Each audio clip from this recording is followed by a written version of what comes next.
I'll briefly introduce our dignitaries. The author of the book, Pradeep Nayak, who is sitting next to Dilip Joshi.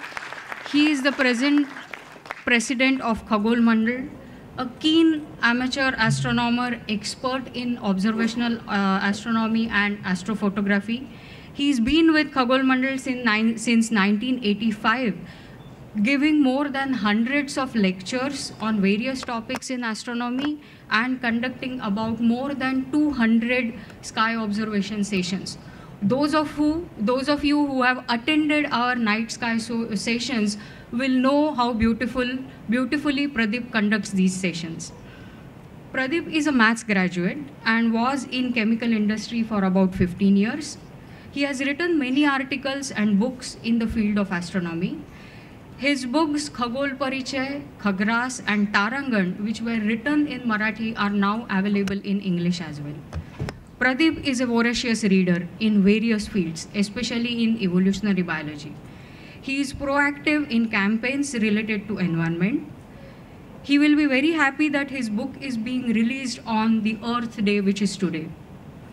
He is an avid trekker who involves youngsters to his trips to the mountains. Pradeep Nayak.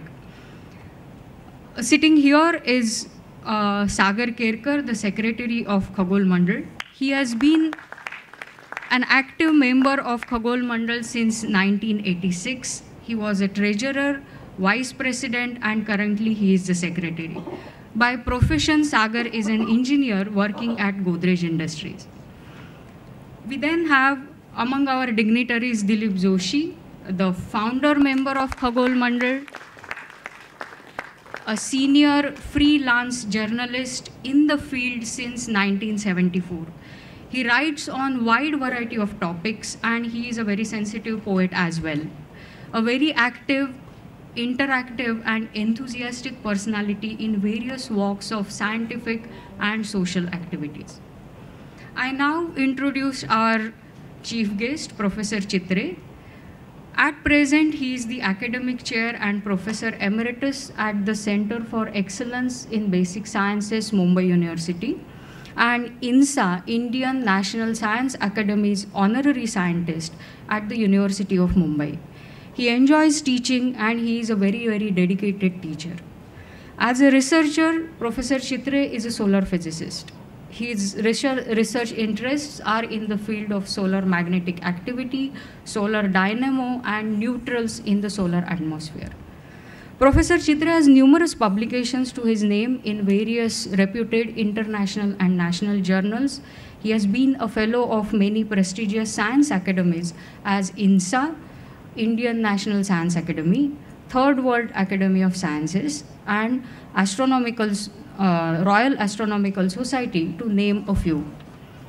If I keep on reading the list of Professor Chitre's achievement, I think I'll be standing here and speaking for a very long time. And we all are eager to see the book being released and to interact with Professor Chitre. So I just say that Professor Chitre was honored in 2012 with Padma Bhushan, the third highest civilian award conferred by the Government of India. I request Shri Dilip Joshi, the founder of Khagol Mandal, to felicitate Professor Chitre. It's there.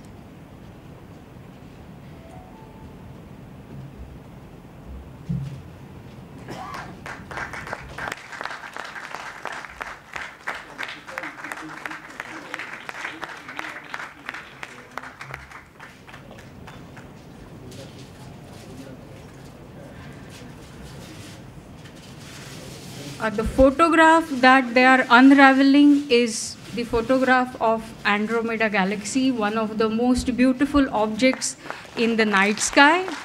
And this photograph has been taken by our volunteers, Nilesh Desai and Nikhil Tungare.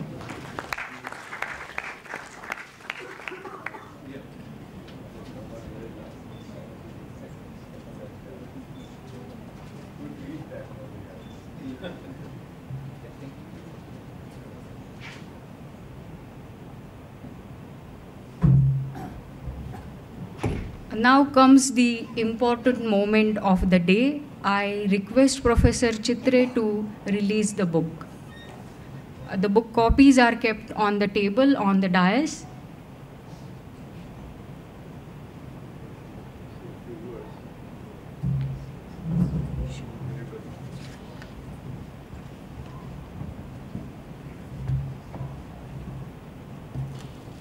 Friends, I think I probably am one of the few who was present at the birth of this society, Khagol Mandal, way back in 1985-86. Since then, remind me, because you might, yeah. And may I say it's for me a really gratifying feeling that they have strived to popularize astronomy. And you know what, astronomy is a kind of a field which appeals to a common man, even if you may not be a practicing scientist or a mathematician for that matter, or even if you are in humanities. So the splendor of the heavens really attracts people. And that you have shared with the common interested, intelligent matter. And that is really the debt we owe to the Khagol Mandal. And there are some dedicated souls like Pradeep Nayak who have made it a habit to write books, popularize it even further. And you started working on Tarangan, and you already some 20 years ago published, 1998 in Marathi. And then 10 years later, you practically followed a sunspot cycle, I noticed. 2008, you brought the second edition out, and now 2018, you have an English translation. I must say, I really found when I got a copy from you and Aniket produced it for me, the first thing that struck me, friends, is that he has dedicated it to all the volunteers and well-wishers of Khagol Mandal. That is you. So it's all the more reason that, you know, many of these people should go through the book and learn. There are quite a few good features I notice you have put in there. And that is partly because the way you have approached the subject is after an introductory chapter describing the, the splendor of the heavens, including stars, star clusters, variable stars, galaxies, constellations. And then you also introduce the celestial coordinates, right ascension, declination. So he not only has covered the dynamical astronomy part, celestial astronomy part, that is normally the conventional classical astronomy, which I learned when I was doing my master's here in Mumbai as part of applied mathematics course. Spherical astronomy. That's what is needed for measuring the coordinates of the heavens. And you go on then, I noticed, to describe the CCD photography and the telescopes and astrophotography. So you have basically introduced to the reader the sense, not only the constellations and the stars and the star clusters and groups of galaxies and what have you, but in my view, the most significant feature is the glossary, which you added at the end.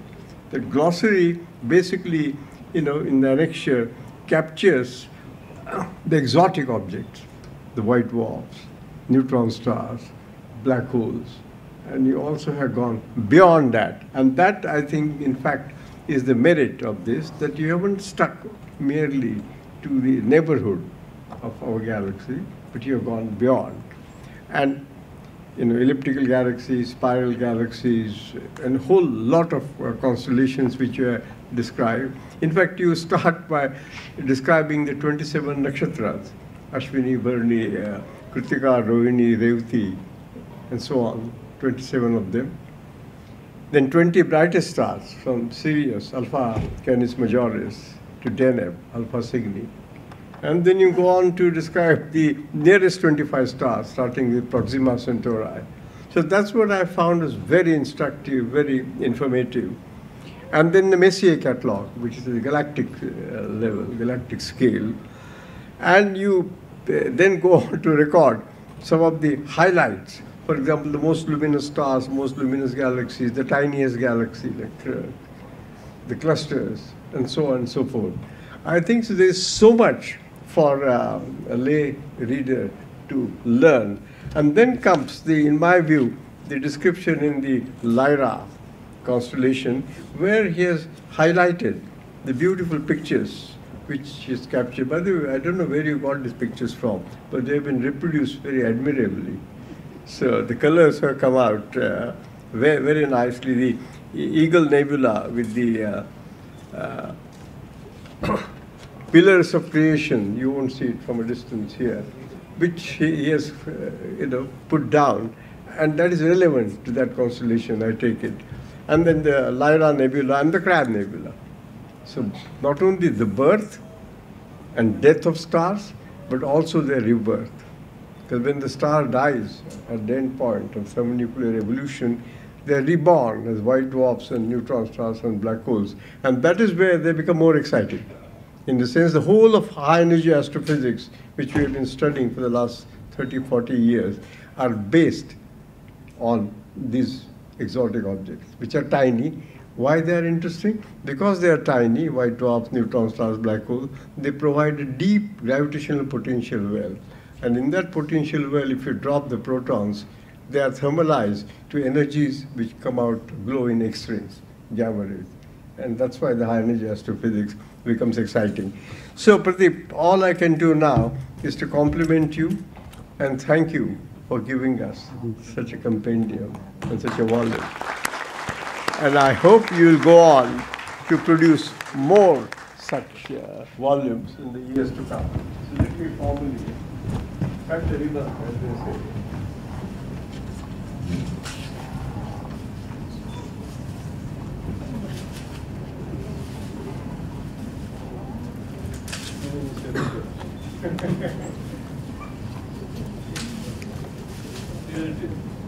Tarangan.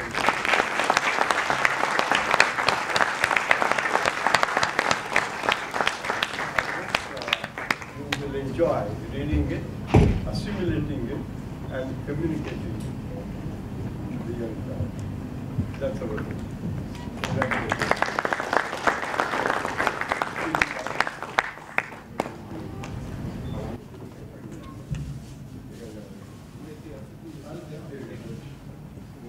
Pleasure on his behalf.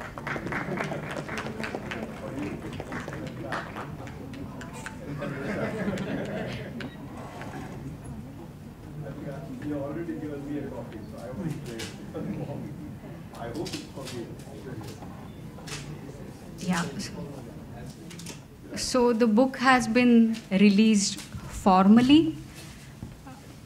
Thank you very much, Chitre sir, for your words of appreciation. He has not only appreciated, but he has given a very comprehensive review of the book, something that you expect from a scientist, a researcher, a critical reviewer.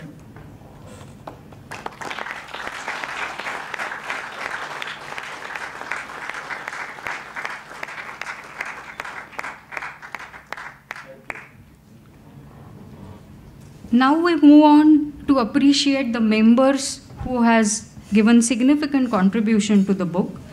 I request these members to come up to the stage as I call their names, and Professor Chitre will be felicitating them. I call upon Shri Samir Kadam, the designer of the book. He has beautifully layouted the book. Samir is a versatile person. He is an expert origami artist. He makes and edits videos. The video you just now saw is made by Samir. He is truly a designer. He has designed a special double-sided cupboard for the books of our library. Samir Kadam.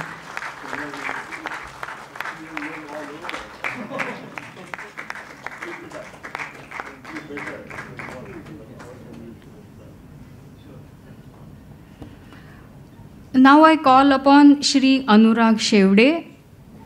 He is our map maker. The maps in the book and the map that you see here at the background of this backdrop is made by Anurag Shevde. Anurag is an expert deep sky observer. astrophotographer, and very enthusiastic astronomer, Anurag Shevde. Anurag hasn't come today. So this is how Khagol Mandal is enriched with such star people. It's a Tarangan on the earth. The next star I call upon is Shri Ramesh Gauri Raghavan, a biologist, a budding archaeologist. He is a poet. He is a polyglot. He knows 25 different languages and can read and write in 10 of them. He also has a very keen eye that locates spelling and grammar mistakes perhaps faster than any spell check program. Naturally, he was our proofreader for the book, Ramesh Raghavan.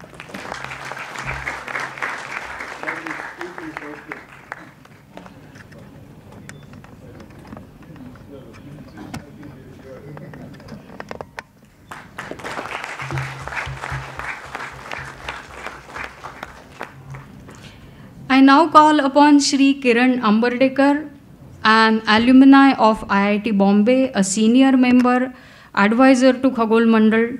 He is a fantastic photographer having expertise in wildlife and astrophotography, one of the contributors to the photos in the book. Kiran Ambardekar.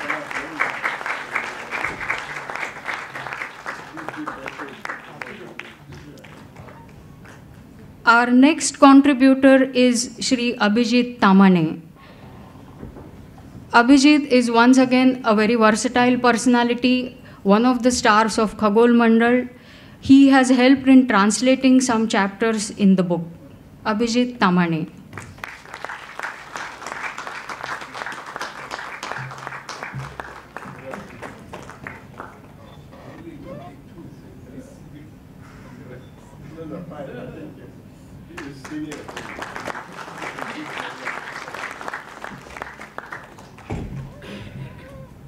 I now invite the author, Pradeep Nayak, to briefly talk about his book and the book writing process. Pradeep Nayak. Thank you. Okay. All my friends, colleagues, dignitaries on the dais, I'm overwhelmed and a little awkward. It's easy to talk about sky, give lectures about stars and planets, but very difficult to talk about yourself. So at least for me, I'm uncomfortable to talk about myself. Okay, so whenever I'm delivering a lecture, I have to be reminded of time to look at the watch. But now I have to make sure that I've been given only 5-6 minutes, so I will try to cover up in that. When I joined Khagol Mandal, I never imagined that I would ever write a book. In 1985, I was a complete novice in astronomy. Like everybody else, I was fascinated by astronomy then. Looking back, I think purchasing a 4-inch telescope was a turning point for me. Once you have a telescope, you start looking through the telescope at celestial objects. I still remember I used to spend 2 hours every day in the evening on the terrace of my building in Dombivli, trying to do as much observation as possible. My guide to the sky was the Marathi book Ha Tara Konta, written in 1972 by Gora Paranspe. Slowly and painstakingly, I tried to find out whatever constellations and objects I could see. Surprisingly, I could find many objects from Dombivli. The telescope I had was the lower end and the cheapest one that I purchased with no viewfinder. Those who have telescopes will know what I'm talking about. Nowadays, by default, all telescopes have viewfinders. Without a viewfinder, it was really a pain in the neck, literally. As I was young at that time, I could do it. At Khagol Mandal, I was always encouraged and helped by many people. To take names of a few, it will be injustice to so many people.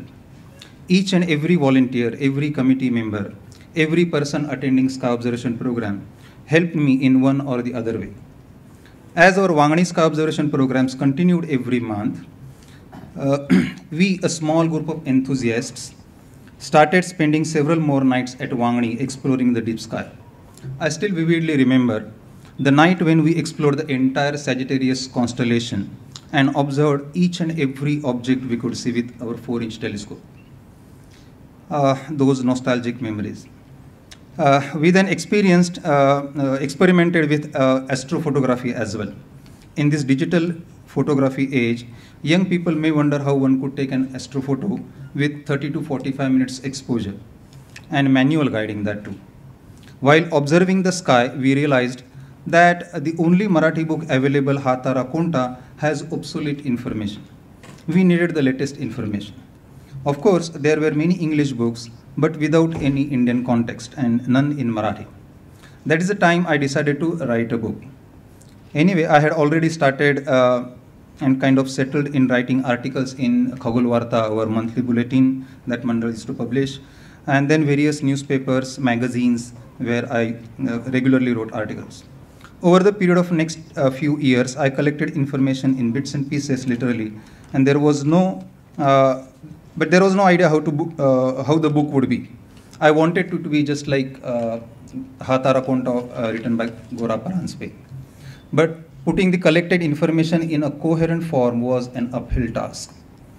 Getting free time was impossible at that time for me. So the book remained a distant dream. Coincidentally, in 1996, I got an opportunity. After marriage, we went to USA for 3 years. There I got an ample time to complete the book. After coming back from US, Dilip Joshi took upon the task of publishing the book. The book would be, of course, published by Khagol Mandal. After lots of efforts by Dilip and other Khagol Mandal members, the book was eventually published in 2001. In the meantime, there was a growing demand for English programs of sky observation. Keeping in view the changing times, Khagol Mandal started sky observation programs in English. Naturally, demand for English version of Tarangan also increased. After the publication of second edition of Tarangan in 2008, the idea of English version of Tarangan gained a momentum. Many of Khagol Mandal volunteers contributed in the translation process. Yogesh Soman, Abhijit Tamane, Sukhada Palav translated several of the chapters. I completed the translation in 2014. After minor glitches here and there, finally now English Tarangan has been published. For the last 6-7 months, Anurag Shevde and Samir Kadam took lots of efforts. Looking back, now I realize that publishing a book is a humongous task.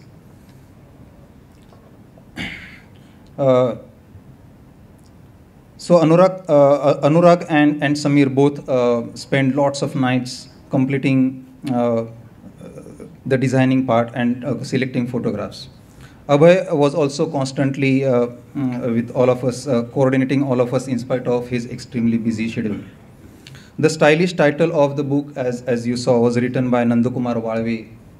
I think he was supposed to come today. Has he come, Nandakumar? Yeah, okay, on his way. Ramesh edited the book and painstakingly going through the text of more than 250 pages. Finally, our friend Ajay Divekar also took lots of efforts to complete the book printing in time without compromising the quality. I am personally indebted to all of them. I feel the same what Newton said, if I have seen further, it is by standing on the shoulders of giants. Khagol Mandal is not a publishing house, but we decided to publish books on our own when our members started writing. The first book, written by mostly Raju Chitnes, was published by Khagol Mandal as Khagol Parichay. Later, Mandal published 6 more books. Mandal decided to publish this book as well. The reason behind publishing the books ourselves is that it should be available to people at the lowest possible cost. The main purpose of Mandal is to popularize astronomy, not profit making. So if book would have been published by any other well-known publishing house, maybe the cost would have been much higher than what Khagol Mandal is offering. All the tasks required by publishing were done by our members. Naturally, we could keep the cost lower. We feel proud as Khagol Mandal that Chitre sir has published the book. We consider it our honor. Chitre sir is familiar to us Khagol Mandal. In 1994, he published Khagras, a book on total solar eclipse. I still remember clearly when I and Mronalini went to interview him at TIFR for our Totality magazine in 1995 about solar neutrino problems. We were initially tensed, but when interview started, we were relaxed as he was very casual and made it as at ease. Now, after so many years, he came all the way to publish the book for Khagol Mandal again. This gives us, as Khagol Mandal, a tremendous pleasure. And as he has praised about Tarangan, which I still feel awkward about that, but again, thank you, sir, and I hope we will interact with you more. Thank you. Thank you.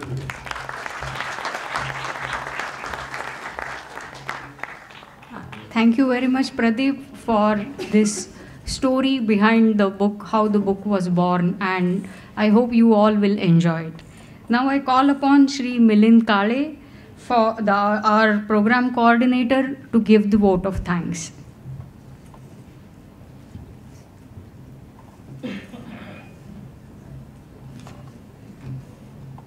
Friends, today's this function of book publication of Tarangan English edition. I would like to thank first of all Dr. Professor Shashikumar Chitre for his presence and for giving his valuable time for the publication. I thank the administration of Ruia College and the principal of Ruia for making this auditorium available. The staff member of Ruia College who have cooperated to make this event possible. I also thank the printer of the book, Mr. Ajay Divekar, who has in time published the book and printed the book and made it available for the function. I also take this opportunity to thank all our volunteers who have strived a lot for making this event possible, and as well as the book in the most beautiful form to be available for the publication. Thank you very much.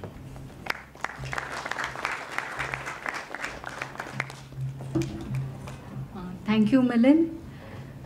We'll now start the second part of today's program, that is interactions with Professor Chitre. The question is whether we should ask too much of technical questions or we should start with simpler terms. So we decided to have a safer track. So if we go into too much of technicalities, then we'll try to drive back to some popular astronomy, astrophysics as well. So that is how we started our planning. When we went to see Sir and we started interacting, there was no question of we asking questions, because he's full of so much anecdotes, so much stories and so much good things about that we hardly have to keep on telling him this is left and this is that. So nevertheless, let us begin with the program, and I once again welcome you all for this special event. The Tarangan book has been published. On the counter, the book copies will be available after the program has been completed. Please feel free to interact. This part will be asking some questions which we have discussed amongst ourselves, and subsequently all those who are audience will also be able to ask questions. Our volunteers will pass papers to everybody where you can ask technical questions to Professor Chitre, which will be announced by Aniket or Pradeep, and then he will be replying to those questions. Let us make it a program like we did earlier also.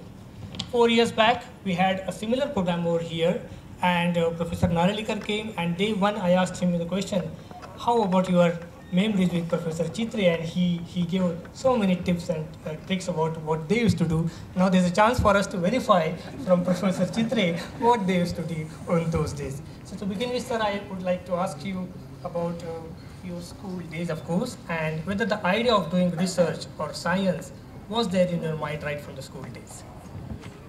The answer to that question is no.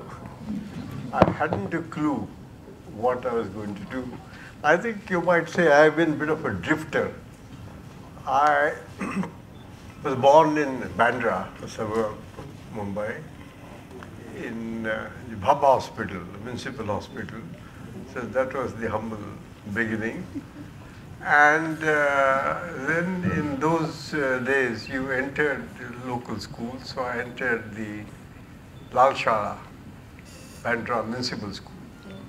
So I cut my teeth in the municipal schools, and amazingly, I still can recall my teachers' names. Pavaskar Bhai, Parab Master, Mandrekar Master. I don't know, they treated us so delicately. I have not been able to pay back my debt. The Guru Dakshina, I have not been able to give back to them. And then after I finish degree pasun, chauthi barit. I hope my Marathi, if I swing into, people understand. So those days we used to have, starting with 0th class, that is degree, pahli, dusri, tisri, chauthi. After the 4th, my father decided that there is no good proper school in Bandra. So I should go to Parleturk Vidyalaya. His rationale was that then you will go against the traffic. I was what, at that time, 8, 9-year-old. And he sort of made me go through a drill of how to get on the train, how to get off at the proper station. So after that, I managed to master the commute between Bandra and Vile Parle. And I must say, Parleturk Vidyalaya and the teachers were the inspiration. Very dedicated teachers. Rane Master, who used to teach us history. Now, history is such a boring subject at unskilled hands, but you'll be amazed at the hands of Rane Master. It was a delight to follow the history of Shivaji, Sambhaji, and the whole Maratha Empire. And that was the beauty. Then the geography teacher, Masi Pendarkar, was the headmaster. He would also teach. See, those days you must notice that the heads of the schools, heads of colleges, they also used to take part in teaching. So that was the inspiration. And unfortunately, I don't know how long I should make this answer. Unfortunately, in my 1947, just before independence, month of June, see, since we were from Bandra, I used to commute, I would take dabba with me. And that was the month of June, so mango season was on. So mother gave me a mango to take to school and have that as the fruit. And I was like a fool eating away the mango, and a little fly, the green variety, came and sat on my mango, and I finished the mango, and I promptly went down with typhoid. That was pre-chloromycetin days, and there was no treatment. For 28 days I was laid off, one with the bed, and no treatment, only rest, and 28 days to relax. So I almost lost my semester. But the Parleturk Vidyalaya principal, Masi Pendarkar, was very, very kind. But unfortunately, my father took it in his head that, Parla is not hygienic enough. I don't know why he thought so. And he promptly transferred me in the middle of the year to King George English School. You see, that was coffee, eh? Thank you. So that was my transfer to King George English School, and the rest is history.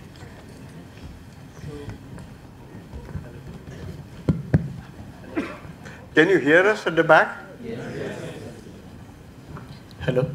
So actually, recently I heard an interesting thing that when you went to college, you did not choose the science stream, but you actually had your degree BA in mathematics.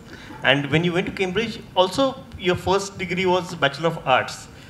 So by current day standards, probably you would not even be in science stream. I wouldn't be even permitted.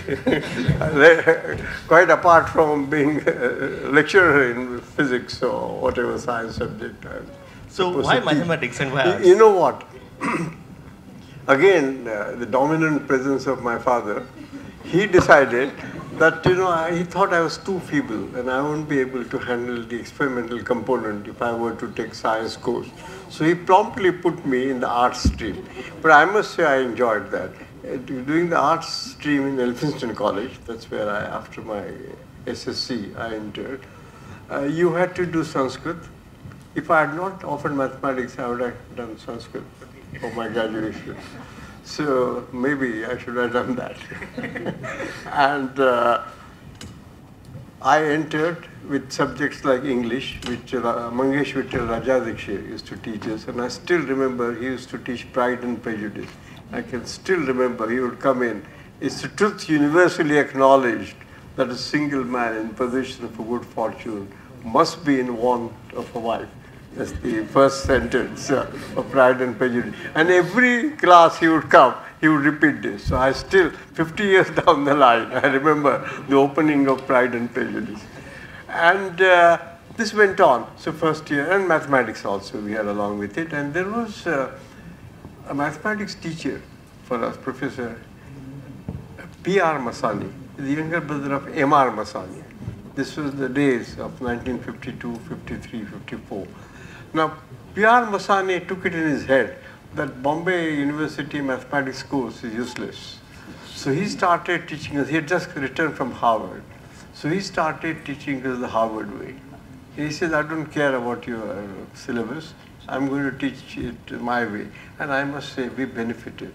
But also, where I cut my teeth of giving talks, teaching lectures in the classroom, was he started a study circle. And then he would give us a topic. So I think I was given the Cantor theorem. And he would give you a practice run. He give you first books to read. You would read the book. Then you write your lecture note. And then he would sit there the previous Saturday. Every Saturday we would meet.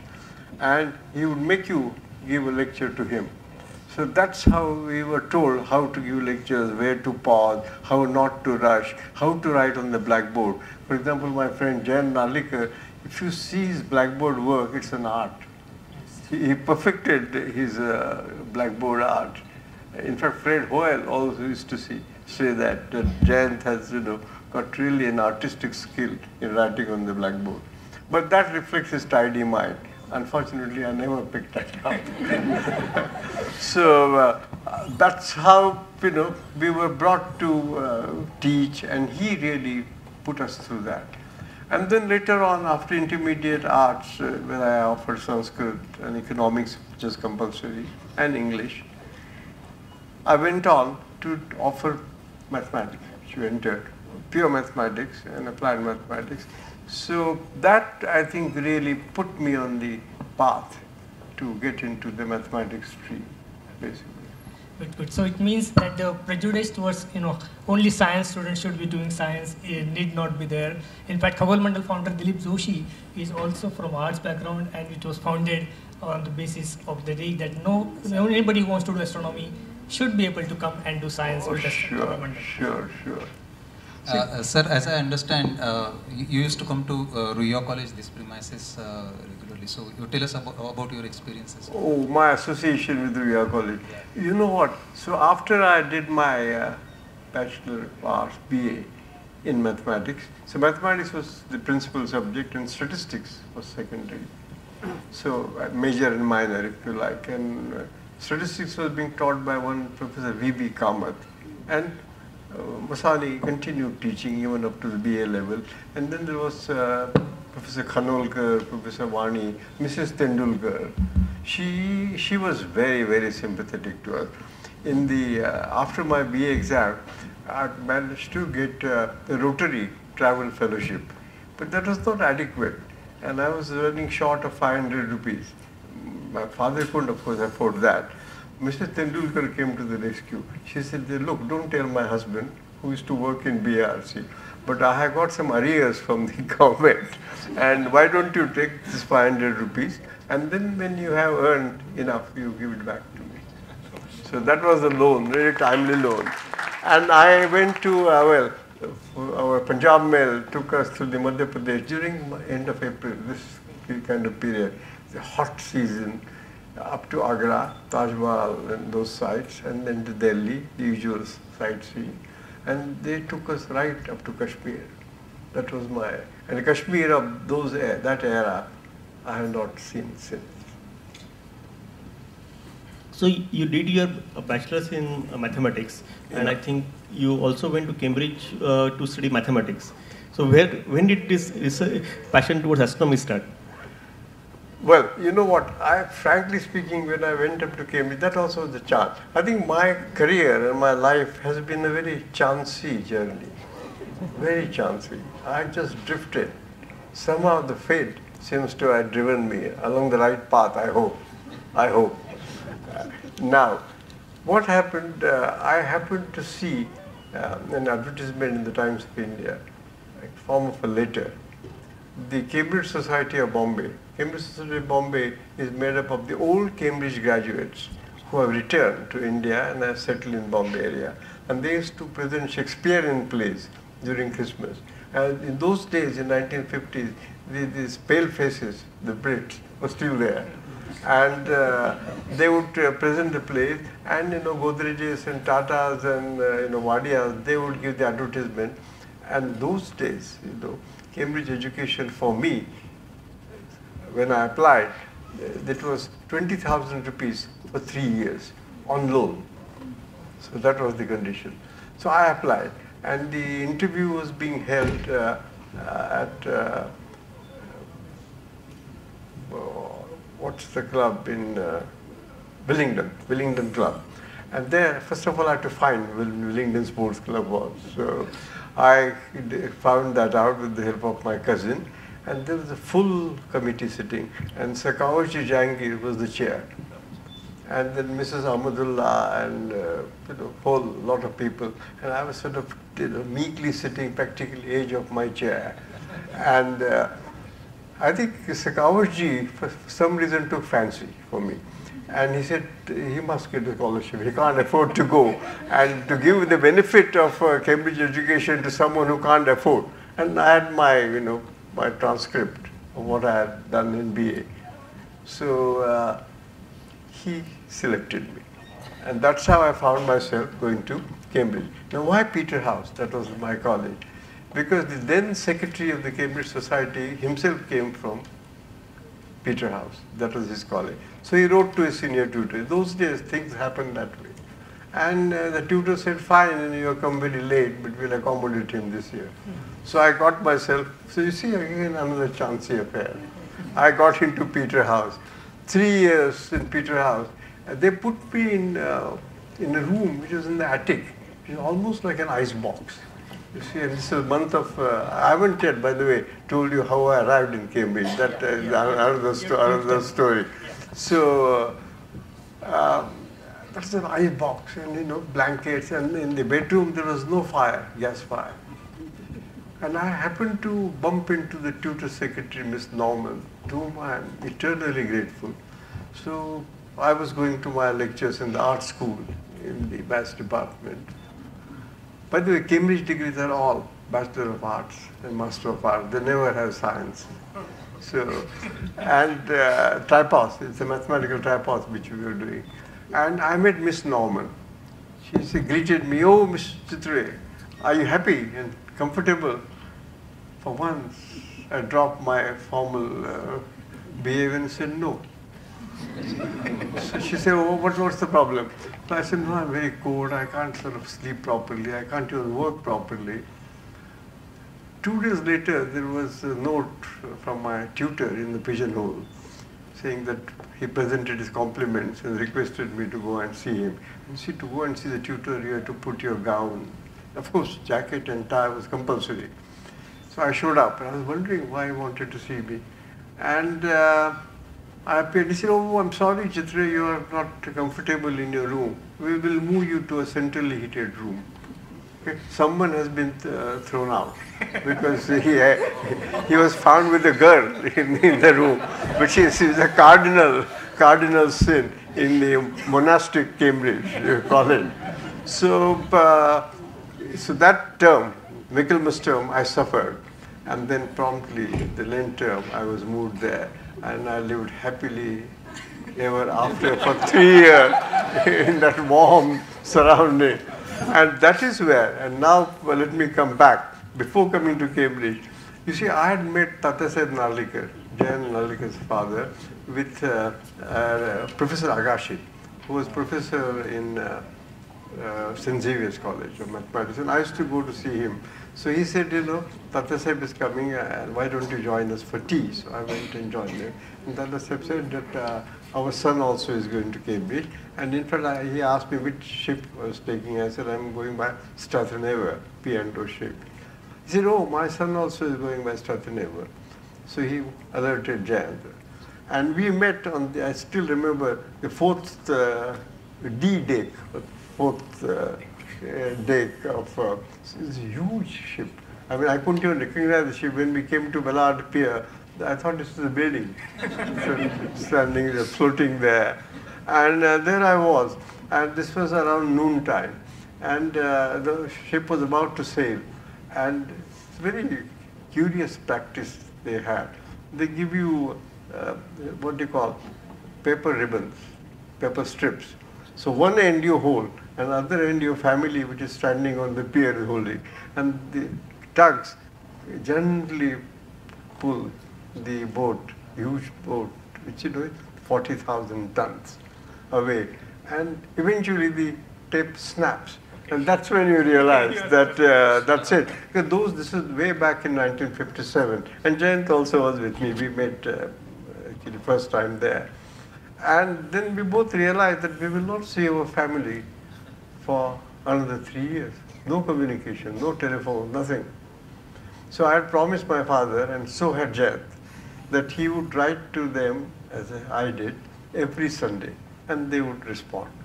So that's why I asked Jayant, when I read his autobiography, Jayant, how come you remember? I mean, I was a player in many of your stories, but you have recall very vividly. So he said, you know what, my parents have kept all the letters which I had written to them. So I picked them up and then I made this story. So I am sort of admiring his memory. It was such a recall. In fact, I had asked the same question to him, that your memories are so vivid that you almost remember almost all minute details. So you heard the story before? Not this one, of course not this one. So he said something about the fish also. Oh, you don't know. So after that parting with the family, so I must say I broke down on the deck, because one knew one will not see one's family for 3 years. We went down for lunch. So there was an English waiter, very correct steward. He said, sir, there is no sitting arrangement. You can choose any seat, any table you like. So Jayant and I very meekly approached a table. But Jayant had never had non-vegetarian food before that. That is one. And the second shock was that this waiter came and he produced the menu. The menu, unfortunately, was in French. That's another shock. And so I was looking up and down, so was Jayant. So I asked the waiter, what is good today? He said, sir, steak is very good. I said, fine, steak for me. Jayant also nodded his head. He will have steak too. And then the waiter said, sir, how would you like to have your steak done? My mother had never asked, how would you like to have chapati done or your vegetable? So that was another surprise. So the waiter, I must say, the Goanese waiter, he was very sympathetic. He said, no, what I mean said, rare, medium, well done. I piped up, very well done. I could see, he sort of for a moment paused, but he asked Jayant. Jayant also said, very well done. And he went away, came back half an hour later. Oh, the steak was the toughest. The toughest steak I had. We were cutting the steak, and Jayant had not touched Western food before that. We finished our lunch, and Jayant says, is this what we are going to have? We'll spend half our time in Cambridge, cutting meat. Fortunately, that was the toughest steak I've had in my life, and so had Jayant. So that's how we started our journey. We were innocents going abroad. We learned 18 days voyage, Bombay, Aden, Port Suez, Marseille, first European port, and then Tilbury, the London port, harbour. So we kept learning on the route. So my next question is about the observational astronomy. Have you ever trained in observational astronomy? Oh no. I had no clue I'll go into astronomy. I did the mathematical tripass. First 2 years are all mathematics, pure and applied. So we did courses in topology, algebraic geometry, analysis, and applied mathematical courses, fluid mechanics, electromagnetism, mathematical physics. until we came to the third year. But before the third year, in the second year vacation, summer vacation, long summer vacation, 4 months, see, there was an advertisement, again, the chancy affair, from the Royal Greenwich Observatory for vacation tours, that you could go and spend 6 weeks. Oh, marvelous. That was beautiful. If you go and look at the weather record, 1959 summer, beautiful. It was sunny all the way, which for England is very rare. And we were staying in the Husband's Castle where Greenwich Observatory had moved. And we were all attached to various astronomers. I was attached to a man called Derek Jones. So they would take us for observation. And the 28-inch telescope, by the way, I was with him, assisting him. For the life of me, I couldn't take out the plate. So I said, why didn't you put the light on? I didn't see. He said, Kumar, we can't put a light on, otherwise the plate will be exposed. So I made mentally a note. This observational astronomy is not my cup of tea. You see, but then it was such a fantastic course. Courses were being given on star clusters, galactic physics, galactic astronomy, cosmology. Whole experts were giving courses. I mean, one lecture after lunch.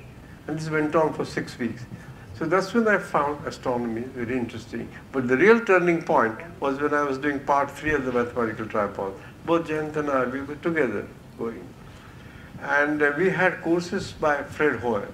Fred Hoyle taught us earlier also. He taught us electromagnetism for 2 terms, Michaelmas and Lentero. And the course which he taught was on structure of stars, evolution of stars. That was his field, nucleosynthesis, and general relativity and cosmology. And then we had a course on cosmical electrodynamics. As it turned out, that was my thesis topic later, but that's another story. So sir, what do you think? I mean, you like more observational theory, of course, theory must be.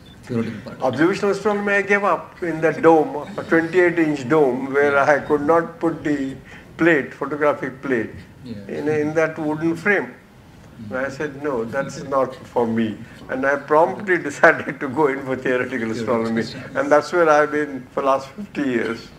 So since you mentioned Fred Hoyle, some people consider him as one of the most brilliant astronomers ever lived. So what were your memories about him? Indeed. One of the 4 best theoretical astronomers in the world. I would class Fred Hoyle in that. His instinct was so powerful. You know what happened to me? I went through part 3 of the mathematical tripods, and then after the tripods results came out, we were called by Fred Hoyle as the professor. So Jayant went in first. Jayant was top in that year. And Jayant chose cosmology. His topic was rotating universes. Universes which are rotating. So Shooking had done some work, Heckman and Shooking, so that was his problem. Then went John Faulkner, who worked on stellar evolution, and then was my turn at 11 o'clock. Mrs. Hoyle produced a cup of coffee there, which I must remind it to Yes. So, and he said, oh, Chitre, you had written that essay in the part 3 tripods exam on why are sunspots dark. See, sunspots are spots on the solar surface which are at lower temperatures, they look dark. Why are sunspots dark? And in part 3, you have 3 questions to write in 3 hours. So you have to spend 1 hour on each question. So it's an essay. And I had written that essay, and he said, that's your thesis topic. I finished the coffee which Mrs. Hoyle had produced, and my PhD program was decided. And what then Mestel, my teacher, insisted, John Mestel, that he wanted me as a student, because I had done cosmical electrodynamics with him. But unfortunately, after 9 months, he went away on sabbatical to Stanford. And he came back 15 months later. So bulk of my thesis work was, then Fred said, I'll take care of you. Was done with Fred Hoyle. See, it was a delight to work with Fred. He never came to the office institute. He worked from home. So I managed to, the telephonic conversation, always talk to him on the phone or walk with him from home to the department. Occasionally he would come to pick up his mails, or from just water, not to add to coffee. No. So he said, on the telephone, he practically guided my thesis. And he would just tell you, yeah, fine, the idea seems good, why don't you try it? And then the walks from 1 Clarkson Close, that's where he used to stay, across the St. John's College playing fields. If you come, any of you, to Cambridge this summer, you'll find us there, and I'll take you along that walk. Or from Cavendish Lab, where we used to have our offices, back to his home. During those walks, so you can imagine what a brilliant mind he was. Very incisive. I mean, no fog around. Many of us raise too much fog. Howell did not. He was sharp. And that was that. By the time Mestel came back, my thesis work was done. So Mestel helped me write the first paper, first manuscript. So that was that. But during that time, 3 years, 60 to 63, we were in the Cavendish lab, and our offices were on the 2nd floor. So I was occupying the corner office with Roxburgh. We were Mestel's steward. And next to me, next office, was Stephen Hawking and George Ellis. So I knew Stephen then. Excuse me, I should. He's a very strong and sturdy person. He's a bit of a dandy actually. He used to wear, we would wear tweed jackets, very unimpressive. He would come in colorful jackets. He was quite strong. And frankly speaking, in our batch, Jayant was the best. And one normally tells amongst the research students you have a contemporary who is doing very well, whose thesis work is going along well. But Stephen actually wanted to work with Fred Hoyle. So what happened between 60 and 63, that era, Hoyle got completely wedded with Jayant. And they would devote their time entirely, in my view, but disproportionately, on rescuing steady-state cosmology. Because Martin Ryle had come out with the radio source count, and those counts were going against the steady state. And the Big Bang evidence was very much in favor. Hey, you guys are not drinking with me. See, don't drink, never drink alone. So this is hot water, cold water. So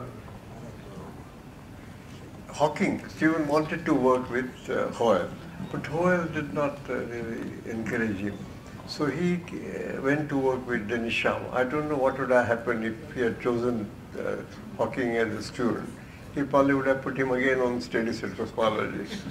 See, Hoyle's best work was done in 1950s. Do you know his magnum opus, the carbon-12 resonance work? You see, the work which he did, for which he deserved a Nobel Prize. I think the Nobel Committee kept him out just because he criticized the Nobel Committee for giving Nobel Prize to Martin Ryle and Anthony Hewish and excluding Jocelyn Bell. See, Nobel Committee doesn't mind if you make a fool of yourself after you get the prize, not before. So what happened? Hoyle criticized the Nobel Committee and they passed him over. And they gave it to Willy Fowler. Though the idea was basically this. See, two hydrogen nuclei come together, so 2 protons come together, create a deuteron. Deuteron combines with another proton, creates helium-3.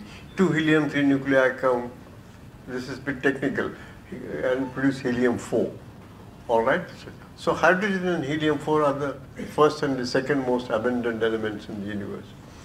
Now 2 or 3 helium nuclei, if they come together, what happens? So 2 helium nuclei come together, create beryllium-8. Now beryllium-8 is highly unstable nucleus. Within 10 to the minus 16 seconds, it decays back. But if there is a 3rd helium nucleus which comes and strikes this combination at the right energy, and Hoyle said, the carbon-12 has a resonance at 7.6 MeV. And that also is the energy, happens to be the energy which prevails inside massive stars. So that resonance he predicted theoretically, and he walked into the Kellogg lab in Caltech and said that, why don't you look for this resonance? So Willie Fowler's group turned on and they started looking for this resonance, which they found. The rest is history. Fowler got the Nobel Prize and Hoyle was left out. I think he should not have been left out. I mean, the community felt very bad. So you said earlier that you had two contemporary students who later on became very famous, Narlikar and Hawking. So, and you said Hoyle had taken liking to Narlikar. Right? So how was the environment among students? Hawking, Narlikar, you, all of you were working at the same time. You know what? Frankly, Hawking went about his own way. Hawking then very judiciously stuck to the group of Dennis Sharma. Now, Dennis Sharma's school, now looking back, really turned out to be very famous. Martin Rees was one of the students, Hawking, George Ellis. And what Sharma did, Sharma knew he was not such a brilliant relativist as Hoyle was. Hoyle was evidently the top amongst the equals there. So they used to go to King's College London, where Bondi every week used to have a seminar. Bondi, Penrose, Pirani, and they would work together. And that's where Stephen derived his inspiration from. Now I must tell you, Stephen, very frankly, I wouldn't like to be quoted on this. I've been popular. Now poor Stephen is gone. I was hoping to see him this summer when I go to Cambridge, but he's gone now. So I'll tell you the story, how we went to his family's tea party. He was warming up, but not to the extent, okay? And when I finished my PhD and was coming home to see my parents at 63, and then I decided to go to Leeds to work with Cowling, who was in magnitude 111. I'd met everyone to say goodbye, because those days you had to go to London to catch the Air India flight back to Mumbai. But that was after lunch, and I saw Stephen coming up, top of the second floor, 2 landing. So we talked, I said, this is goodbye, and now I go home, and then I won't come back to Cambridge, except to collect my books and stuff, but I will go to Leeds. That's the last time I saw him on his feet, on his legs. Next time I came from Leeds for a general relativity gravitation cosmology conference in London, which Bondi had arranged in King's College. And Jane, his girlfriend, or maybe he had married her then, 65, pushing him in the wheelchair. And I never saw him on his legs again. But as his physical strength went down, we could see that. I must say, his mental strength exactly opposite went down. And now you know the rest is history. You know, the best physicists the 20th century had produced. So you said you went to Leeds to work with Professor Cowling, where you started working on MHD. So sunspots and then MHD, what all problems you worked on in England? Well, you know what? Having worked on sunspots, why they are dark, which I practically had done in my thesis, then I went to work on problems of what the magnetic field does in cutting down the convective flux. You know what? The star has a radiative region and a convective region. Convective region is, boiling, like what your teapot does. So if I stick in the magnetic field, how far is the flux being impeded by the magnetic field? So that was my problem. So I worked with Cowling in that. Unfortunately, Cowling was such a devastating critic. So whatever new thought you went to Cowling with, he had demolished it. But that was his reputation. And what I learned in those 3 years at Leeds was First of all, the lecturing ability. So he guided me in that. But thesis-wise, research-wise, I came out with a blank. I didn't produce any piece of work because whatever piece of work I went to Cowling, the new idea, he would demolish it. And then I realized, you know what, Cowling had such an enormous reputation. I'll tell you a story. Chandrasekhar was scared of Cowling because there was one paper on the energy principle, first testing the stability of a plasma, magnetohydrodynamic stability. Bernstein, Freeman, Kruskal, and Kaulsrud. And they are submitted. So Chandrasekhar submitted that paper for them. They are American physicists in Princeton. To Royal Society. And as fellow of the Royal Society, Chandrasekhar had that privilege. He forwarded it, submitted it. For 6 months, the paper was going across the Atlantic because Cowling happened to be the referee and he just wouldn't release it. He had produced, apparently Chandrasekhar said to me, 100 comments of that paper. And then they realized that Cowling had already worked at, he had a student who was also working on that problem, energy principle. It's a classic paper. And ultimately Chandrasekhar had to intercede and request Cowling, Professor Cowling, why don't you let it go? These are young physicists who want to get into the field. So then Cowling was a kind man. So he let it go, but his student finished the thesis, but he had already produced the results.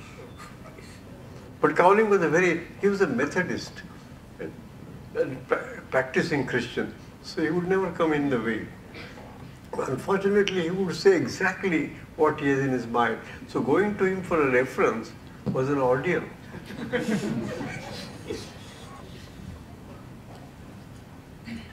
Sir, I would like to ask you more about when you were at Cavendish, you interacted more with Stephen Hawking. Yeah, because he was the next door neighbor, the next office. Yeah. So can you tell us more about Stephen Hawking, because people are interested to know more about your interactions with him. Well, on the relativistic side, we didn't have much of a dialogue because my interests were non-relativistic. I was working in solar physics, structure of sunspots, and magnetohydrodynamics. I'll tell you what I interacted with him on, and that was playing croquet. He taught me how to play croquet. You know, croquet is a game, you have a mallet and a ball, and then you push it, and then it has to go through that hoop. Remarkably, in 1981, when we were in sabbatical in Cambridge, he invited us, my wife and I and our 2 boys, for tea. And he had a house which Gonville and Keyes College had given him. That's on near the University Library. So we went, he was in a wheelchair. I couldn't understand what he was saying. He had by then, really lost his speech. He was saying something to me and I couldn't quite understand. So his student who was working with him interpreted it. He said that Stephen wants you to play croquet with his son, youngest son, Tim. And that one. Then I played croquet with Tim, of course, as a reminder. So he remembered that we used to play croquet together. And then on, on and off. So Cambridge we have been going every summer because that's where I get my intellectual batteries charged. So after England, what was your next stop in your journey? Oh yeah. Then after 3 years in DS, I realized that research-wise I was not getting very far. I was to begin with, first time lecturer, so I had to work on my lectures on electromagnetism for the final year student and waves and whatnot. So I said to Cowling that, we would like eventually to return to India, but via the United States. He said, fine. So he wrote to Chandrasekhar. Chandrasekhar said, unfortunately, he has ran out of his grant, but he will write to Willie Fowler. He wrote to Willie Fowler and I found myself in Caltech. So we went to Pasadena and that's where I worked with Kip Thorne and John McCall. So with Kip Thorne I worked on relativistic stars, and with Kip Thorne incidentally picked the Nobel Prize this year for gravitational waves. And with McCall I started working on the problem of the missing solar neutrinos, which I brought with me and then, of course, from Caltech 66, 67, we decided to come back home. My wife sort of prompted me. She said, why don't you return? Why don't we return? And you should give back to the country what you have gained from the country. So we chose to come back, and I wrote to TIFR, and Professor Menon hired me. So I started the lowest rung of the ladder as a fellow.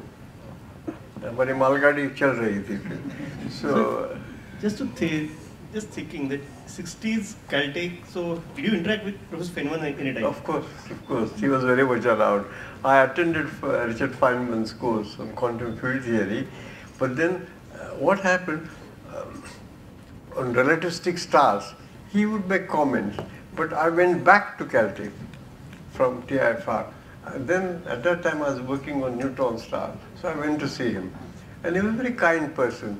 So we talked for about half an hour or so, and he said, do you know, what do you think Mother Nature might be thinking that two of us are trying to figure out what the structure of a neutron star is?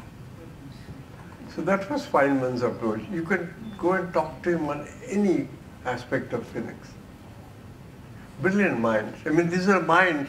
I mean, I consider myself lucky. Again, the Chansey affair. I happened to come across people at some time or the other. I must say, they inspired me. I learned from them. Of course, one could never match their intellect. But people like Feynman, Feynman was obviously a brilliant person, brilliant person. But that is now acknowledged worldwide. So, sir, I mean, you had interactions with Fred Hoyle, and Fred Hoyle was well known for popularizing science, writing many things about science. He also wrote science stories those days. So, is it that you got the flair for science popularization from maybe Cambridge days, or maybe you picked it up later on? Because I know you were quite instrumental in founding Nehru Planetarium, as well as getting all the things done properly for Nehru Planetarium for the first show as well, I suppose.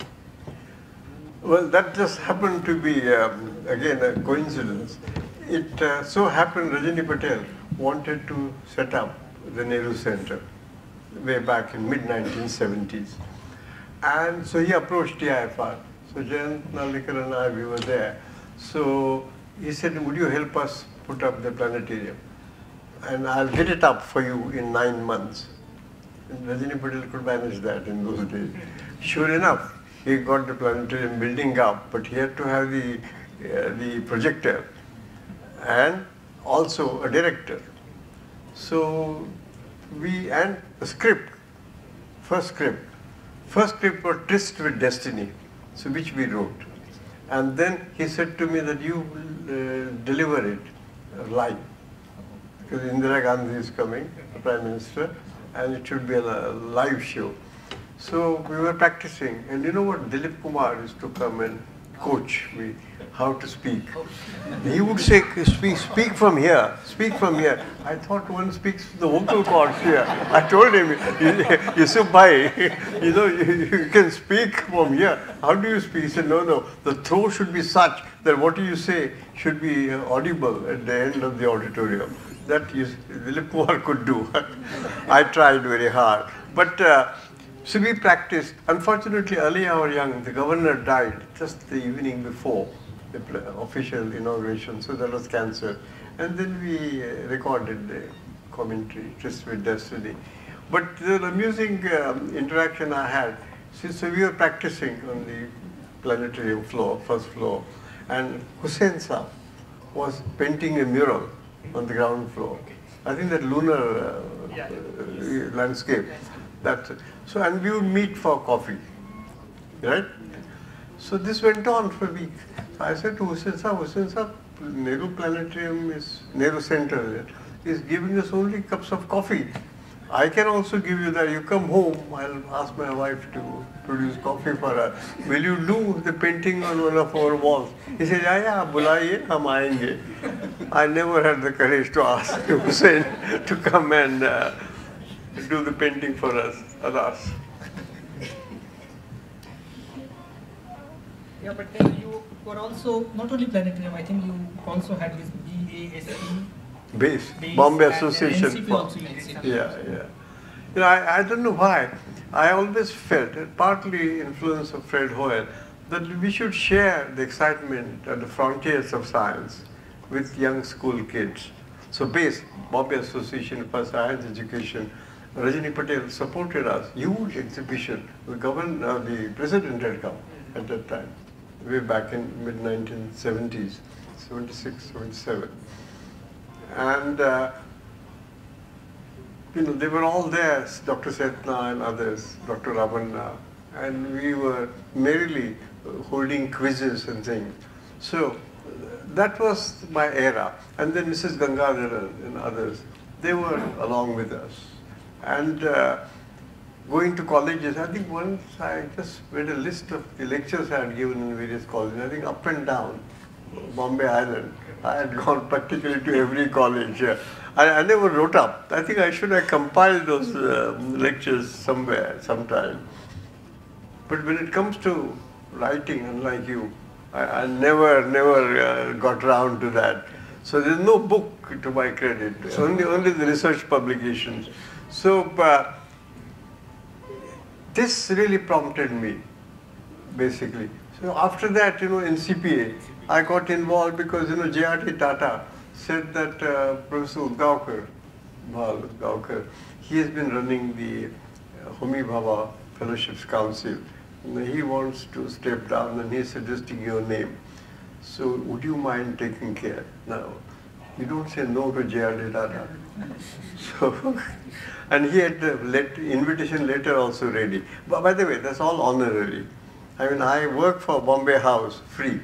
My wife says, I mean, this is like going and filling water pots in the house of Kuber. But so it just went on, and I found myself, you know, involved in popularization of science, going to schools, colleges, giving talk, and sharing the excitement, largely of astronomy, I must say, and to some extent physics, because the spread of my interest is limited, of course, but neutron star physics, what are neutron stars, what are black holes? So those are the topics which, you know, excite people, but don't ever tell the youngsters that they should go and work on gravitational waves. I know Dhurandhar, our student in theoretical astrophysics, we gave him the problem of gravitational waves way back in 1980s. It took him 30 years to work out the waveform. And now these youngsters come and tell me I want to work on gravitational waves. Yeah. So actually, I'm keeping one eye on the watch as well. So, just one more, just on the same line, sir. So as you did in your BA days or your initial master's days, you focused only on the basic science and you did not go on to say general astronomy or specific any topic. So what is it the right approach? I mean, just focus on your basic sciences till you're doing your master's and then go for the specialization. Because in Kagal almost every day we get students who start saying from day one I want to work on black holes. I would never advise anyone at any level to enter astronomy. Astronomy is not a subject which you learn from textbooks. You must have solid foundation of mathematics, physics, chemistry, even engineering if you like. So you have astrophysics, astrochemistry, astrobiology, and astroengineering. What is Govind Sarup doing? He's doing astroengineering when he put up the whole giant meter wave radio telescope. I would never advise an up-and-coming youngster to dive into black holes or to dive into gravitational physics. You have to have the basics right. Otherwise it becomes a superficial, you know, data analysis. We can always give you massive data. AstroSat data is lying in my office, and we are trying to get people to analyze the data. Agarwal keeps coming and saying that here is the data, what do we do? So actually, I just wanted to ask a question which is coming closer to the present times. So after you finish your time in TIFR, and then you came back to university system. So what was the reason behind that? Again, to give back to the university sector from which we had benefited for a good 40, 50 years, because that's the repository of human resource, and they've been providing the students. So what happened, I got the Raja Ramanna Fellowship, and Jha, Sudhanshu Jha, who was the director of TIFR, said, "You are welcome to continue at TIFR," but I said, "No, I'll go and teach in the University of Mumbai, Department of Physics." So I came here and they accommodated me, Patel and others were there. And I taught for 5 years. 2001 I retired, superannuated from TIFR, 2006. Dr. Kakodkar and Dr. Chidambaram said, "You seem to be enjoying, the word must have bounced around, teaching in the university sector. Why don't we anchor you here?" Kakodkar said, he was chairman of the Atomic Energy Commission there, "We'll give you 52 crores. Can you set up a center?" And that was the genesis of the Center for Basic Sciences, where we are working now, CBS. CBS in the last 10 years, as they say, will of the providence, has now been recognized as a grant and aid institution under DAE, so grant is assured, continuing, it's a budget item of DAE. Then it's also a registered society, and it's also a public trust. So we can ask for endowments and what have you. So, but 10 frustrating years, because what we had decided was, unlike ISERS and NICER, Indian Institute of Science, Education and Research, or NICER, we would have a center embedded in the university campus with links, academic links with the university. It's for the university people and colleges. As to the benchmark of our center is that we are a very small core staff, dozen or so. Amiya and Bhagwat and some of them joined a little later. So with the core staff of what, 10, 15, Amiya is somewhere. We started, but we had colossal support from visiting faculty, drawn from TIFR, Bhabha Atomic Research Center, ICT, Institute of Chemical Technology, your biology institutes, what is it called? NIRRI. So all those, and then Jayant used to come and teach from Ayuka. Padmanabhan also came and taught. So they have been our supporters. Without that, the center would have collapsed. The thing is, after 10 years, you can say that this is a demonstrably viable experiment in education. And similar center should be started all over the country, which will change the complexion and the standard of the university in one go. So from education, let me come back to astronomy. India is planning to participate in several mega projects. So would you consider this is exciting decade for astronomy, and what will be the main outstanding problems which should be tackled in next couple of decades? Well, I was prepared to give you the answer to such a question in solar physics, but not in general terms. Frankly, the mega projects which you referred to, in my view, we are getting into far too many mega, that's my personal view, far too many mega projects. And we don't have adequate number of astronomers and gravitational physicists or neutrino physicists. You see, talking about neutrino physics, I told you I came from Caltech 50 years ago with the problem of missing solar neutrinos. My superiors in TIFR asked, "Why are you chasing this problem? You know, missing solar neutrinos, what's the basics?" It turned out the solar neutrino problem picked up the Nobel Prize. India could have got it. Kolar coalfield was ready, and we could have devoted Kolar coalfield part of the effort in picking up the 10 MeV neutrinos coming from the sun. We did. I asked them those days. They were not interested. For them, see, that's where the leadership, enlightened leadership arises. If you can see where the future lies, then you choose the right problem and give the responsibility to the right person, which we did not do. Now, we want to go for 30-meter optical telescope. Tell me how many optical astronomers are there in the country now? Currently, very few who have the capability of handling such a telescope. And we always can give projects and make use, but the real hardcore research in optical astronomy, it's not possible unless you have access to huge telescope facilities. So for the next generation, it will be useful.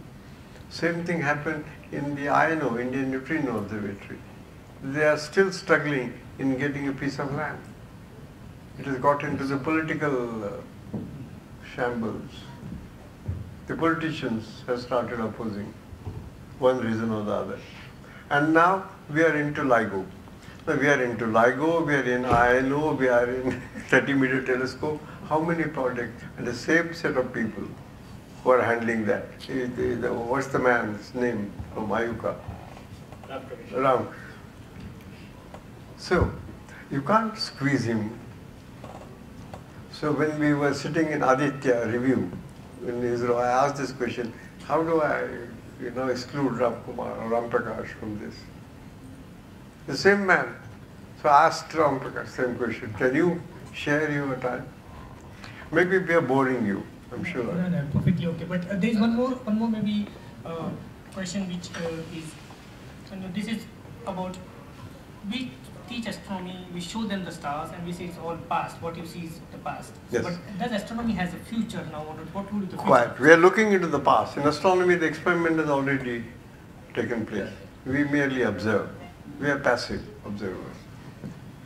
Now question is, now that we have looked at the universe through all the wavelengths, it started with optical, Galileo's. 300 years later, with the radar discovery, radio astronomical window was open, radio window. Then came microwave, then came infrared, then came ultraviolet, then came X-ray, then came gamma ray. Now has come neutrino window and the gravitational window. So now that we have scanned the universe through all the windows, what is there left? You might ask. So what would you say to the young generation? Should they get into astronomy? Well, I'll tell you what, that's not the end of the road. When I was doing my research 50 years ago, it started in 1960, we theoreticians were driving the frontiers of research in astronomy.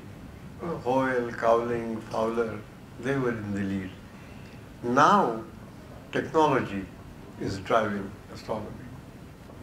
Satellites, observations from satellite, telescopes, CCDs, X-ray detectors, right? Yeah. All that development is modern. So for the young generation, the future is going into technology which will drive astronomy. So astronomy, in my view, to speak optimistically, has a future. I don't think we are leaving behind a dead horse. And what about theoretical research? Oh, theoretical research will go on, because theoretical research you can never predict. You never know. String theorists are beating the same old horse for the last 30 years. They haven't gone very far.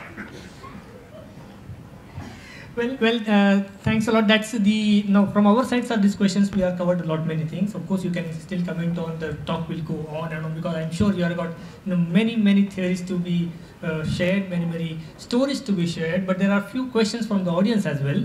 And I, like Pradeep and Aniket, will start asking one by one. And those who want to still ask some questions, please, our volunteers are giving slips. Please write the question and pass it on to Aniket, and then that question will be asked to Professor Chitre. If we can answer them. Of course. Sir, now I will ask one question from the audience. This question has been asked by Abhijit. What space and scope do you see for amateur astronomy in today's world? Oh, indeed. They are the carriers of the excitement in astronomy. Eventually, they will communicate the excitement of astronomy to the society at large. After all, society is supporting us, right? So we need to share with the society the excitement at the frontiers of astronomy. Exactly. And that's the job of the amateurs. Some of the amateur astronomers eventually become professional astronomers too. So that is where our success would lie. If we can manage to convert the amateur astronomers into professionals. And I'm sure, no doubt, I think we are all sufficiently gifted to be able to cross that boundary. And one more question from him, sir. It's about how can we have more interactions between professional and amateur astronomers?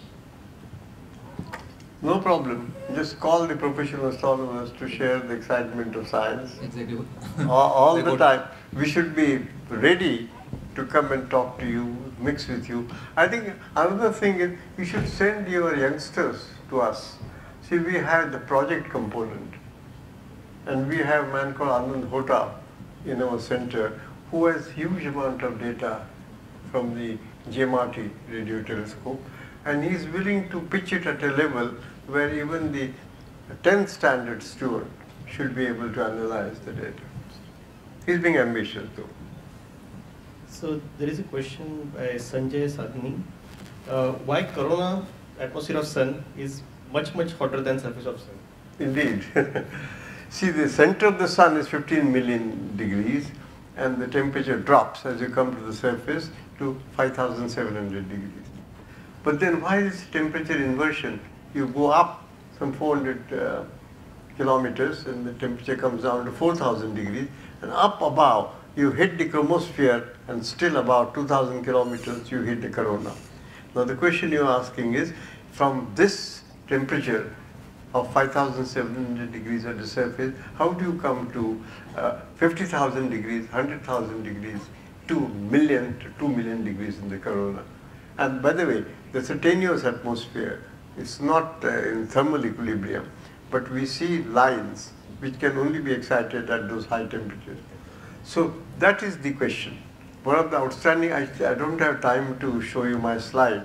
I've enumerated the outstanding problems in solar physics, and this is one of them. What hits the chromosphere and the corona? The canonical belief is that the waves which come from underneath the solar surface because of turbulence, they escape, the acoustic waves, but they can't reach up to the corona. They reach at best up to the chromospheric height, and then they get dissipated into shock waves and they deliver the energy. But a corona of 10 million degrees, not 10, 2 million degrees, gets heated by a process called reconnection. Basically, there is an inhomogeneously structured magnetic field all over. That magnetic field brings oppositely directed lines of force together, that snaps, and you get reconnections, and plasma is flung out, and high temperatures are reached. That keeps the corona heated. Along with the Alphen waves. You see, now if I snap, then you are basically throwing away a disturbance. That disturbance travels in the form of waves. Those waves also dissipate. Yeah, I hope you got the answer. Now, next question is from Sanjana Patankar. You mentioned about rotating universe initially that. So she's asking, what is the topic rotating universe really about? Oh, see, you know what? Every object in the universe is endowed with angular momentum. The question is, do you mind if I stand? I think I have been sitting far too long. And I feel one with the audience who I am standing rather than sitting. Every object in the universe is endowed with angular momentum. It is rotating. Just as practically every object is endowed with magnetism. The question is, was the universe born with angular momentum and magnetic field? Is that why planets have angular momentum, they are rotating?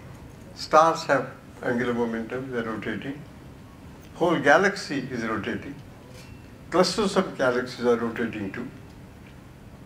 So is this a feature? And that is an outstanding question. The origin of angular momentum and magnetism in the universe. And at what stage did the angular momentum come into the universe? Was the universe born rotating? And that's the question which Hickman and Shuking had asked, and Hoyle put Nardekar on the rotating universes. I think one chapter of his thesis is on rotating universe. So one of our members, Kiran Ambadekar, he is asking an interesting question. You have worked with Fred Hoyle, you have worked with Feynman. You mentioned Fred Hoyle went to Fowler and suggested him about carbon resonance. So, which means Fred Hoyle had some professional interactions with people at Caltech. Sure. So he was a visiting professor there. Yeah. So did Feynman and Hoyle ever work together? No. Hoyle, when Hoyle and Narlikar developed the theory, action at a distance, they consulted Feynman, but they never worked together. See, Feynman had a different style of working. He was very intuitive. You know what Feynman would do when he taught that quantum field theory equation? He would come and from the hip pocket he would take out this piece of paper. That was the whole lecture. And then he developed it on the blackboard. None of that slide or PowerPoint presentations. Yeah. Okay. So next question is from Ramesh. He is asking: a developing country is conflicted between applied and basic sciences. So he's asking, where do you stand? Oh, I certainly stand in favor of basic sciences, but basic sciences of today become the applied sciences of tomorrow. They cannot remain in the domain of basic sciences only. Certain subjects like pure mathematics, you may not find immediately the application. Look at Ramanujan's work. Who would have thought that Ramanujan's work in number theory would find applications in computer algorithm? So you cannot really stick to a concept that pure subjects are not meant to be applicable. The basic sciences of today do become applied sciences in future. There are several students who have very similar questions. I'll take them together. So essentially there are many students in the audience who would like to know how they should go about if they want to become astronomer. Some person has also written astronaut, but there are a couple of people who have written astronomer. Which path should they choose, and what studying habits they should inculcate if they want to become astronomers? I don't know whether one drifts into astronomy, but my basic advice would be try and strengthen your foundations in mathematics, physics, chemistry and biology too if you want to be an exobiologist. You see, there are two problems which are outstanding in astronomy these days. One is analysis of the data which is coming from satellites and from ground-based large telescopes. Huge amount of data sets are getting downloaded on the one hand, and the other is exoplanets. We still don't know how our solar system came into existence. There are theories, of course, as many theories as the number of investigators. Exoplanets will give us a clue. And we have some 1,000 stars around which there are planetary systems which were detected. TRAPPIST-1 is a system which has 7 planets within the orbit of Mercury around the Sun. And you want to look for planets which are within the Goldilocks zone. Not too hot, not too cold. They know the Goldilocks story. The porridge is not too hot, should not be too cold. If it is too hot, water will evaporate. Because our basic premise is that life arises at the water holes. Carbon-based chemistry. There could be some sites where there could be ammonia-based chemistry, sulfur-based chemistry. I was only yesterday telling about extremophiles, which are, microbes which survive all kinds of extreme conditions, very hot, very cold, bottom of oceans, vents, volcanoes.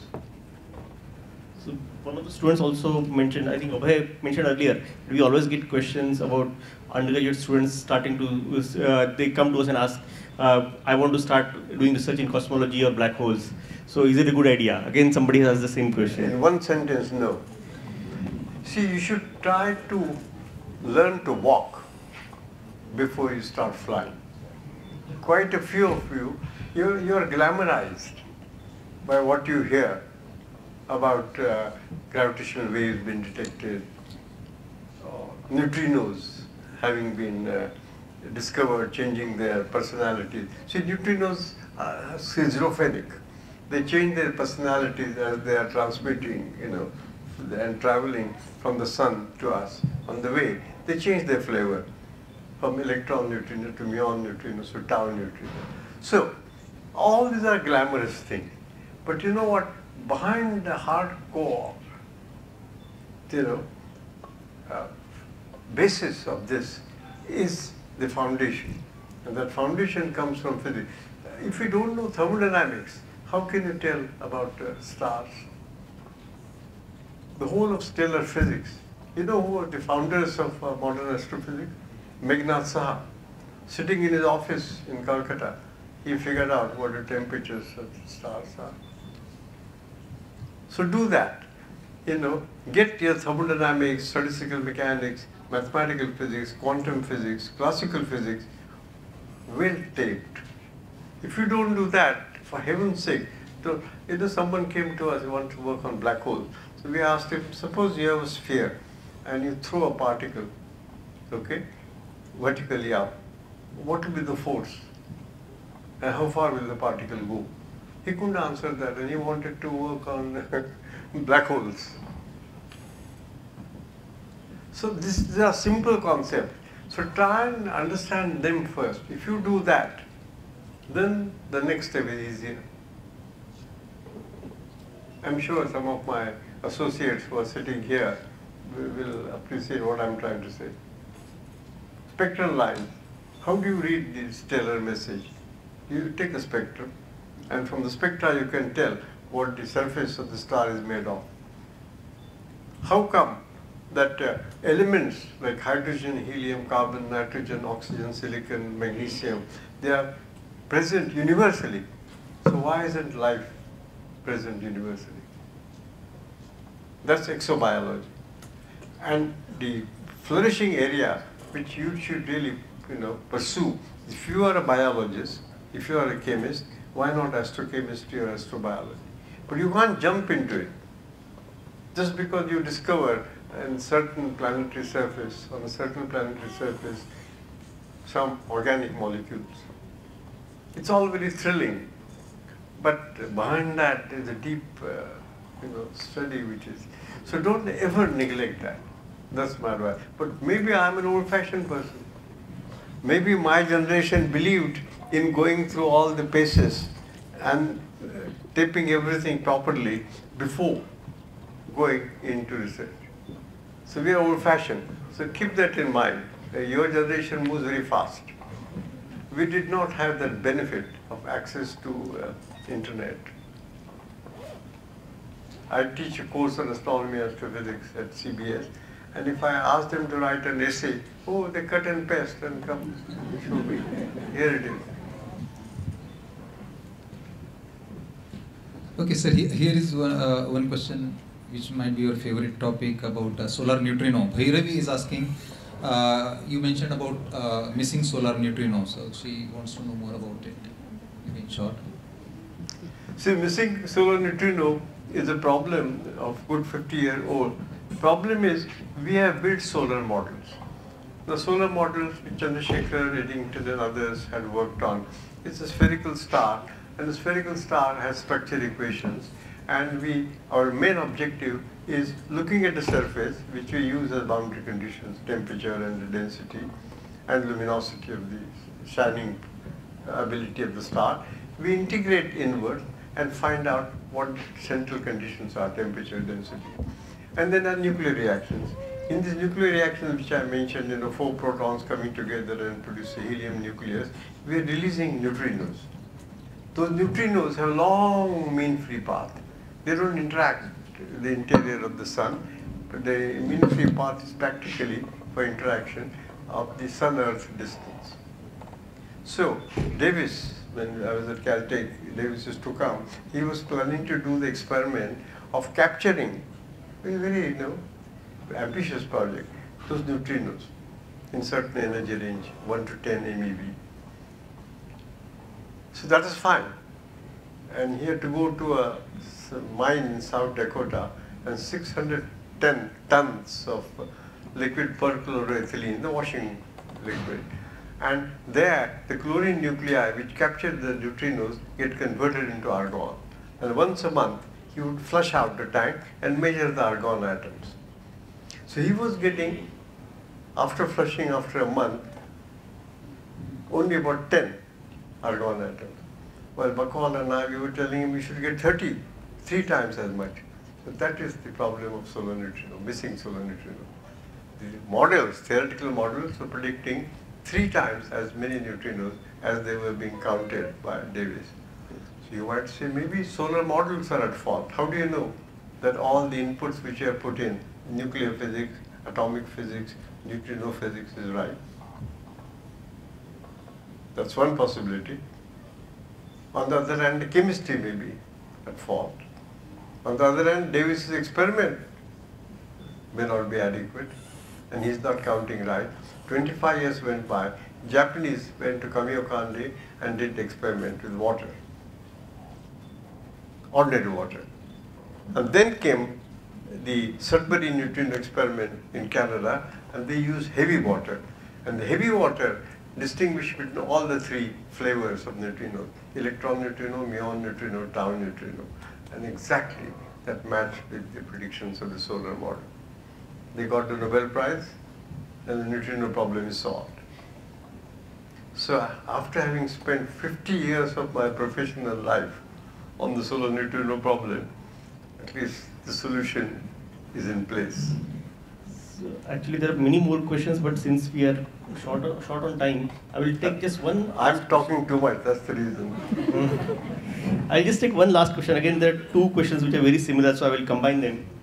And so there's some people want to know how are we currently placed in the area of astronomy and astrophysics as compared to the rest of the world? If we are not close to top, what we can do to go to top? And somebody else has also asked, what do premier institutes abroad do correct, and where our institutes make mistake? Why we can't compete with them? It's a sociological question. You see, we are not doing too badly. On the theoretical side, we Indians have always been very adept and skilled in solving theoretical problems. On the experimental side, because we have had in our culture the lack in ability to handle the instruments, the experimental setups. Somehow, we always look down. We have been at the level of philosophy, metaphysics, and figuring out on logical basis. But when it came to working with hands, so brain and hands, they were not coordinated. And this has happened. In fact, go and look at many of the Vedic Brahmins' pronouncements. Did you know that cobblers and surgeons were equated? Same footing. Because surgeons touch the body fluids and the blood. So during celebration, the cobbler and the surgeon, they will be made to sit together. Well, that was our culture, because we never encouraged working with our hands. Look at China. China also suffered. This is the Eastern deficiency. China had gunpowder. They had invented gunpowder. China had invented printing. Why did the Renaissance take place in Western world? You said Gutenberg invented printing, but so did the Chinese. But then Renaissance passed the Chinese and the Indians and the Arabian world. Why? The reason is just that we did not coordinate the mind and the hands, skilled hands. That I hope the young generation will avoid. Try and work with your hands. Try and emphasize the experimental setups. Do experiment. The theoretical work you can always do at a philosophical level, at a logical level. But the experiments, unless you go into the laboratory and dirty your hands, or projects, I don't have to tell the experimentalists in the audience because they do it all the time. Everything that, by the way, I am preaching to you as a missionary, you need not take very seriously. But the essence of what I am trying to say, carry that as the message. So, Aniket, you think I have spoken enough? Well, it's not enough. We like to hear much more, but there's always a limit for such programs, and I'm sure. I'll lose my voice. So let us give Professor Chitre a big hand for the word that is told over here. Thank